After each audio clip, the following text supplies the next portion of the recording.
I'm talking to Gemini, Virgo, Sagittarius, and Pisces.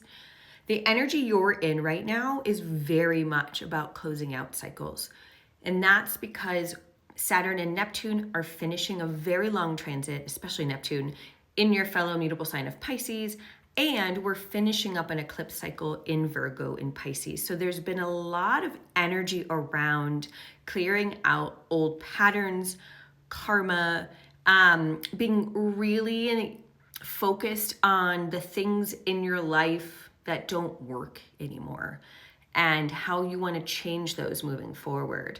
And that's what 2026 is for you. There's a little bit for you, mutable signs, of closing out and finishing out cycles, especially the beginning of 2026, before we see all of the movement into fire and air signs, specifically Saturn and Neptune moving into Aries. And so the cardinal signs are going to be the pressure points on them now. So, but there's integration work this year for you mutable signs.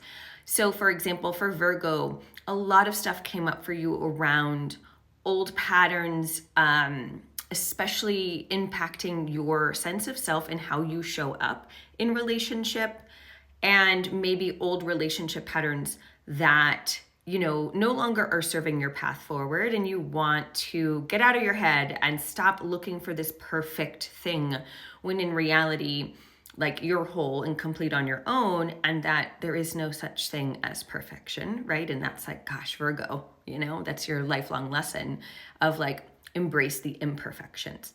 For Pisces, you've been really learning about boundaries. You were always learning about boundaries, Pisces, because where you begin and another person ends, like, it's blurred. You're such a receptive sign, a compassionate, empathetic sign, but sometimes you take on the energy of others too much, and it's impacted you your whole life. And so you've really learned the lesson of what's mine, what's not mine to carry, and feeling strong in the boundaries that you set.